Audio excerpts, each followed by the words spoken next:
Čebele so bile na postanju paši. Med čebelarji se je širil glas, da v Krimu med jih hoja.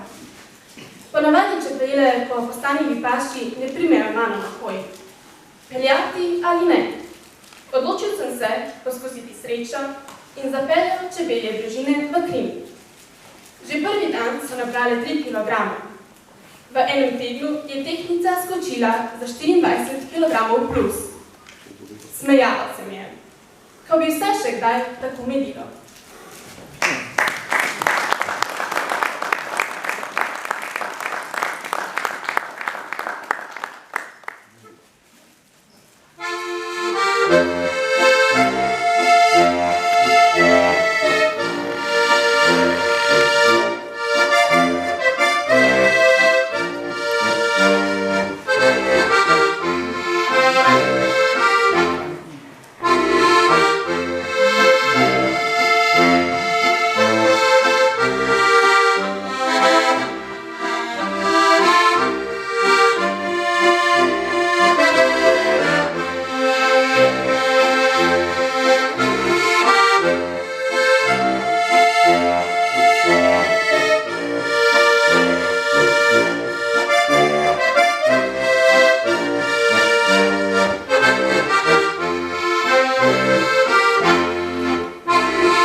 Najlepša hvala. V društvu skozi različne projekte skrbimo za ohranjanje čebelja paše. Zadnji 2 leti društvo preko občinskih razpisov članom nudi nakup medovitih rastlin in tako svojim pomočnicam zagotavlja vsaj nekaj paše. Aktivni smo tudi pri širjenju znanja o čebelarstvu. Tako v vrtcih in osnovnih šolah vsako leto predstavimo čebelarjevo delo. Najraje pa preživljamo čas na strokovnih ekskurzijah. Obleteli smo že kar nekaj Slovenije, na nas pa še čaka veliko več ogledov in dobrih praks čebelarjev. Ja, med seboj si res pomagamo. Med seboj si res pomagamo, naprimer, ko je roj previsoko na drevesu, pokličemo mlajšega člana, ki še vidi smisel v tveganju poškodb za dobljeno čebeljo družino.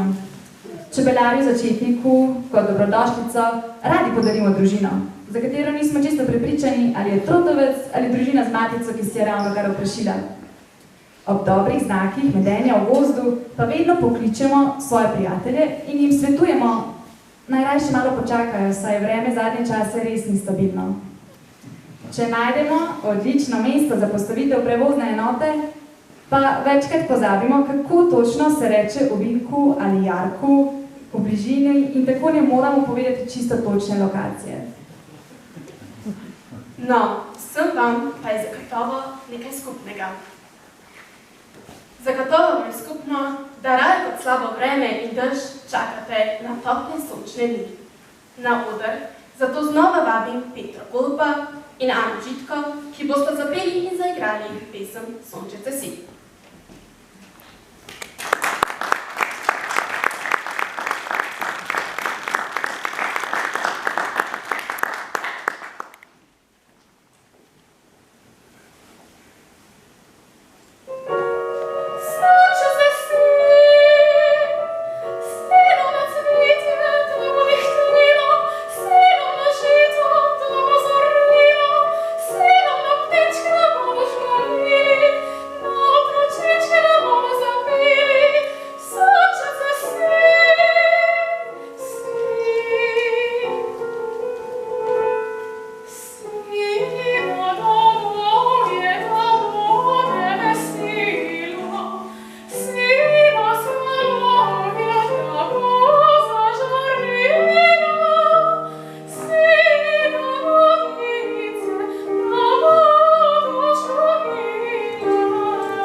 Že se bližamo osrednji oziroma glavni točki današnje proslave, razvitju prapora. Zato bi na oder lepo povabila predsednika društva Tomaža Bozovičarja, ki bo predstavil sam prapor in njegovo zgodbo.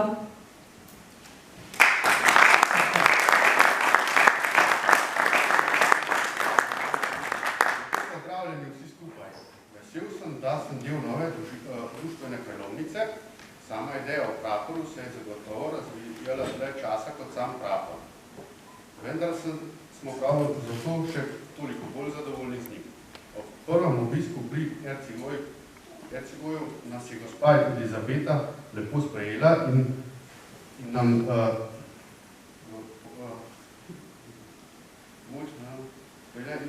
razložila, da je prapor več kot le še en projekt v društvu. Predstavlja člane, značilnosti območja in nosi pomen združevanja ljudi z istim namenom. Ko je zvezen zavedno. Naše želje in ideje o tem, kako bo izgledal, je poslikala iz besede na sliko ilustratorka in umetnica Tina Prijatelj. Hvala, ker ste ostali z nami potrpežljivi.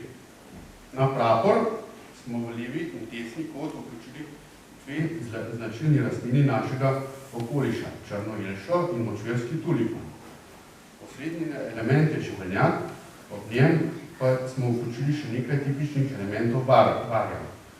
Opazi se vrbo, lesko in nekaj grmičev, ki ga okrožajo. Slika je okvirjena s 46 kotnikov, ki ponazarja število članov v času razvitja praporja. Na drugi strani prapora je znova z 6 kotniki ponazorjena Slovenija in eden izmed njih je v sredini malo bolj poudarjen, slednji predstavlja našo občino oziroma območje, iz katerega dela Slovenije je društvo prihaja. Na levi in desni strani pa sta izvezeni letnica ustanovitve društva in leto, ko se je prapor začel izdelovati.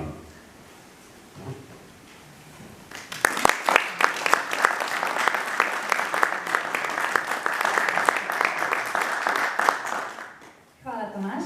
Vsi že skupaj komaj čakamo, da ga vidimo tudi od blizu. Na oder sedaj vabim praporščaka Janko Žilenka, da boste skupaj s predsednikom društva uradno razvila prapor. Prav tako vabim praporščake Čebelarskega društva Hrim, Vrhnika in Ig, da pozdrav pripravijo svoje prapore. Ob tem povabim na oder še gospoda župana, ki bo uradno razvil prapor.